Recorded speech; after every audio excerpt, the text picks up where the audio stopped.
¿Qué hizo Dios por las 5 hijas de Zelofejad? El libro de Números en la Biblia proporciona detalles sobre las normas para la repartición de la tierra entre las tribus de Israel. Este proceso fue crucial en el contexto de la historia de Israel, ya que la posesión de la tierra prometida era una parte fundamental de la identidad y la herencia nacional del pueblo de Dios. El capítulo 26 de Números presenta un censo de los israelitas, que se lleva a cabo en las llanuras de Moab, antes de su entrada a la tierra de Canaán. Este censo no solo proporciona un recuento de la población, sino que también establece las bases para la futura distribución de la tierra entre las tribus de Israel. Este pasaje bíblico, encontrado en el libro de Números capítulo 26, describe cómo Dios instruye a Moisés sobre la distribución de la tierra. Después de que se realizara un censo y se contaran a los hombres aptos para la guerra, Dios estableció un método justo para asignar la tierra prometida. Primero, Dios indica que la tierra será distribuida entre las tribus de acuerdo con el número de personas registradas en cada una. Aquellas tribus con un mayor número de personas recibirán una porción de tierra más grande, mientras que aquellas con un menor número recibirán una porción más pequeña.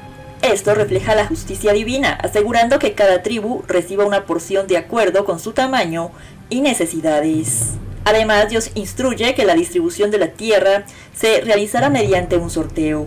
Este método garantiza imparcialidad y evita cualquier favoritismo o disputa entre las tribus. Cada tribu recibirá su parte asignada por sorteo, asegurando así que la voluntad de Dios se cumpla en la distribución de la tierra. Y en la Biblia nos habla de Zelofejad, que era un hombre de la tribu de Manasés, una de las 12 tribus de Israel. Según la narrativa en el libro de Números, Zelofejad no tenía hijos varones, solo 5 hijas. Cuando llegó el momento de la distribución de la tierra prometida, surgió la cuestión de cómo se debería heredar la propiedad cuando no había herederos varones. Fue entonces cuando las hijas de Zelofejad tomaron una posición valiente para asegurar su parte en la herencia familiar. Su historia destaca la importancia de la justicia y la igualdad de género, incluso en contextos históricos donde las normas patriarcales eran predominantes. Y las hijas de Zelofejad fueron 5 mujeres valientes, pues como ya les mencioné, esta historia acontece casi a las puertas de entrar a la tierra prometida. Dios reveló a Moisés un plan para distribuir la tierra entre las familias mediante un sorteo justo y equitativo. Sin embargo, surgió una pregunta intrigante. ¿Qué sucede cuando un hombre no tiene hijos varones y solo tiene hijas? Aquí es donde entra en escena la historia de las hijas de Zelofejad, 5 mujeres valientes que desafían las convenciones de su tiempo y reclaman su derecho a la herencia de su padre. En un mundo donde la propiedad y la tierra se consideraban principalmente patrimonio de los hombres, estas mujeres se levantan para desafiar el estatus. Su historia nos muestra que la justicia y la equidad no conocen género y que incluso en tiempos antiguos Dios valora y defiende los derechos de las mujeres. Las hijas de Zelofejad son un ejemplo fascinante de justicia y empoderamiento femenino en la Biblia. Su historia se encuentra en el libro de Números capítulo 27 y menciona lo siguiente. En la tribu de Manasés había 5 hermanas que se llamaban Mahlat, Noa, Hogla, Milca y Tirsa. Eran hijas de Zelofejad, descendientes directas de Efer, Galaad, Maquir, Manasés y José. Estas 5 hermanas fueron a la entrada de la tienda del encuentro para hablar con Moisés y el sacerdote Eleazar y con los jefes de la comunidad y les dijeron: nuestro padre murió en el desierto, pero él no pertenecía al grupo de Coré, que se rebeló contra Dios. Murió a causa de su propio pecado y sin dejar hijos varones. Pero no es justo que el nombre de nuestro padre desaparezca de su clan, simplemente porque no tuvo un hijo varón. Danos una porción de tierra a nosotras entre los hermanos de nuestro padre. Moisés presentó a Dios Yahvé el caso de estas mujeres. Y Dios le respondió: las hijas de Zelofejad tienen razón, asígnales una porción de tierra entre los hermanos de su padre, y que la herencia de su padre pase a ellas. Di además a los israelitas que si alguien muere sin dejar hijo varón, su herencia pasará a manos de su hija. Pero si no tiene ninguna hija, dejará su herencia a sus hermanos. Y si no tiene hermanos, dejará su herencia a los hermanos de su padre. En caso de que su padre no haya tenido hermanos, dejará su herencia a su pariente más cercano. Esta será una ley para los israelitas, tal como yo te lo he ordenado a ti. Después de esto, Dios le dijo a Moisés: sube a este monte de Abarim y mira la tierra que les he dado a los israelitas. Después que la hayas visto, morirás y te reunirás con tus antepasados como tu hermano Aarón, ya que ustedes dos desobedecieron mis órdenes en el desierto de Sin, cuando el pueblo me hizo reclamaciones, y no me honraron delante de ellos cuando pidieron agua. Esto se refiere al manantial de Meribá, en Cades, en el desierto de Sin. Este pasaje de la Biblia, encontrado en el libro de Números, capítulo 26 y 27, nos presenta la historia de las hijas de Zelofejad, un relato que destaca la importancia de la justicia y la equidad en la distribución de la herencia.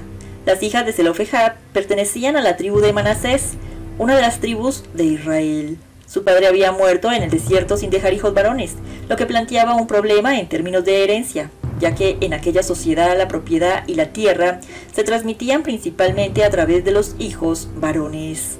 Ante esta situación, las hijas de Zelofejad se acercaron a Moisés, al sacerdote Eleazar y a los líderes de la comunidad para plantear su caso.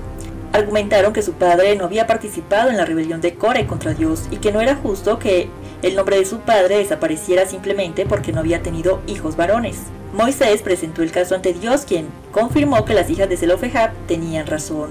Dios instruyó a Moisés para que les otorgara una porción de tierra entre los hermanos de su padre, asegurando así que la herencia de su padre pasara a ellas. Este pasaje subraya la preocupación de Dios por la justicia y la equidad, incluso en cuestiones legales y de herencia. También resalta el papel activo que las mujeres pueden desempeñar en la sociedad, defendiendo sus derechos y buscando justicia. Moisés realmente no supo qué hacer, por eso llevó el caso delante de Dios. Vemos aquí que, sin duda alguna, Dios respalda los derechos femeninos.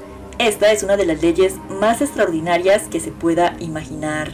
Viviendo en una época en que la legislación en estos asuntos es normal, es muy difícil para nosotros situarnos en aquellos tiempos, cuando trataban a las mujeres como propiedades o bienes, y no daban tanta importancia a la mujer en esas épocas, pues poco valor le daban. Con esto vemos que en las Escrituras Sagradas fue el primer texto que reconoció a las mujeres sus derechos. Creemos que lo que dice el versículo 7 aquí en el capítulo 27 de Números constituye un gran logro social. Dice Dios: bien dicen las hijas de Zelofejad, les darás la posesión de una heredad entre los hermanos de su padre. Ahora, basándose en ese caso, Dios le da un principio de conducta y una ley a la mujer. Y es cierto que en muchas narrativas bíblicas se destaca más la participación y los roles de los hombres que los de las mujeres. Sin embargo, eso no significa que las mujeres no sean tan importantes en la Biblia. De hecho, hay numerosas mujeres que desempeñaron roles significativos y dejaron un legado duradero en las Escrituras. Por ejemplo, figuras como Eva, Sara, Rebeca, Raquel, Lea, Débora, Ruth, Esther, María, Madre de Jesús, María Magdalena y muchas otras tienen historias importantes y contribuciones significativas en la narrativa bíblica a través de sus acciones. Y las 5 hijas de Zelofejad desempeñaron un papel importante en la historia bíblica al desafiar las leyes de herencia establecidas y buscar justicia para sí mismas y para las mujeres en general. Su valiente acción de presentarse ante Moisés y los líderes de Israel para reclamar su derecho a heredar la tierra de su padre, quien había muerto sin hijos varones, fue un testimonio de su determinación y fe en la justicia de Dios. Las hijas de Zelofejad nos enseñan que a veces es necesario desafiar las estructuras establecidas para lograr un cambio significativo y una mayor equidad. Ellas lograron que Dios les diera una ley basado en aquel caso. Su acción desencadenó un cambio significativo. Dios aprobó su solicitud estableciendo un precedente de justicia e igualdad de género en la distribución de la tierra. Este evento resalta la importancia de la valentía y la determinación de estas mujeres, así como la voluntad de Dios de reconocer y proteger los derechos de todos, independientemente del género.